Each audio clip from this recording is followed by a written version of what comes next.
విద్యా ప్రమాణాలు మెరుగుపర్చేలా ఇకపై ఏటా డిఎస్సి నిర్వహించి ఉపాధ్యాయ పోస్టులు భర్తీ చేస్తామని విద్యా, ఐటీ, ఎలక్ట్రానిక్స్ శాఖల మంత్రి లోకేష్ వెల్లడించారు.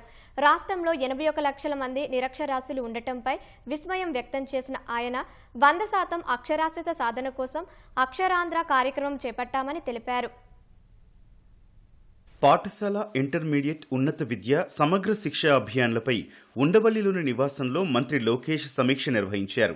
రాష్ట్ర చరిత్రలోనే తొలిసారి అత్యధికంగా 16,347 ఉపాధ్యాయ పోస్టుల భర్తీ చేపడుతున్నామని తెలిపారు. డిఎస్సి మొదటి రోజు ఎలాంటి సమస్యలు లేకుండా పరీక్షలు ముగిశాయన్నారు. తొలి రోజు మొదటి విడతకు 88%, మధ్యాహ్నం 86% మంది అభ్యర్థులు హాజరయ్యారని వెల్లడించారు.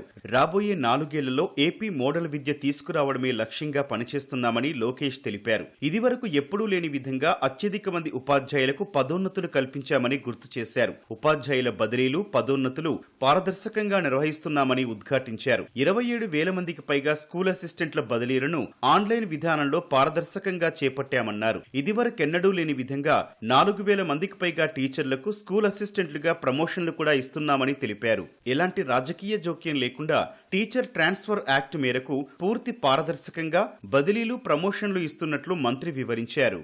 రాబోయే 3 ఏళ్లలో ఆంధ్రప్రదేశ్ అక్షరాస్యతలో దేశంలోని తొలి 3 రాష్ట్రాల్లో ఒకటిగా నిలవాలని అధికారులకు మంత్రి లోకేష్ నిర్దేశించారు. 100% అక్షరాస్యత సాధనే లక్ష్యంగా అక్షర ఆంధ్ర పేరుతో ప్రత్యేక కార్యక్రమాన్ని చేపట్టాలని ఆదేశించారు. రాష్ట్రంలో 15 నుంచి 59 ఏళ్ల వయసున్న వారిలో 81 లక్షల మంది నిరక్షరాస్యులుగా ఉండటం విస్మయం కలిగించే విషయమని మంత్రి అన్నారు. వయోజన విద్యలో ఏపీ అట్టడుగున ఉన్నందున ఇకపై మిషన్ మోడ్లో కార్యక్రమాన్ని చేపట్టాలని ఆదేశించారు. 100% లక్ష్యాన్ని సాధించగలిగే అంకితభావం ఉన్నవారిని వయోజన విద్య విభాగంలోకి తీసుకోవాలని స్పష్టం చేశారు. ఉల్లాస్ కార్యక్రమంలో భాగంగా ఈ ఏడాది మార్చిలో 3,95,000 మందికి అక్షరాస్యత పరీక్షలు నిర్వహించగా 3,53,000 మంది ఉత్తీర్ణులయ్యారని మంత్రి గుర్తు చేశారు.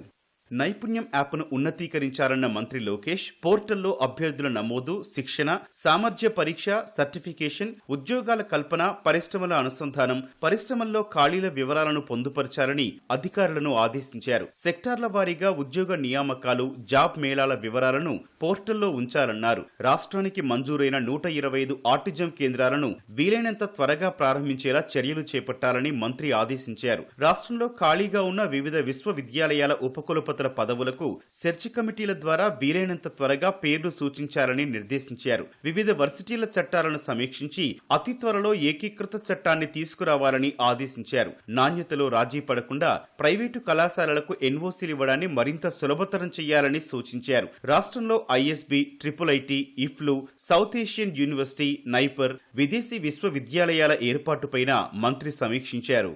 నైపుణ్య శిక్షణ అందించి 77,703 మందికి ఉద్యోగాలు కల్పించామని నైపుణ్యాభివృద్ధి సంస్థ ఎండీ, సీఈఓ గణేష్ కుమార్ మంత్రికి వివరించారు. నైపుణ్యం యాప్ ద్వారా 6,83,052 మంది దరఖాస్తు చేసుకోగా 6,45,163 మందికి శిక్షణ ఇచ్చామని తెలిపారు. విశ్వవిద్యాలయాలకు ఏకీకృత చట్టం ద్వారా governing board, executive committee, academic council విభాగాలు తీసుకొస్తున్నామని ఉన్నత విద్యామండలి చైర్మన్ మధుమూర్తి మంత్రితో చెప్పారు. ఈ నెలాఖరులోగా సెర్చ్ కమిటీల సిఫార్సులను పంపుతామని తెలిపారు. పాఠశాల విద్య అకాడమిక్ క్యాలెండర్, లీప్ యాప్ సిద్ధం చేసినట్లు పాఠశాల విద్యాశాఖ డైరెక్టర్ విజయరామరాజు మంత్రికి వివరించారు.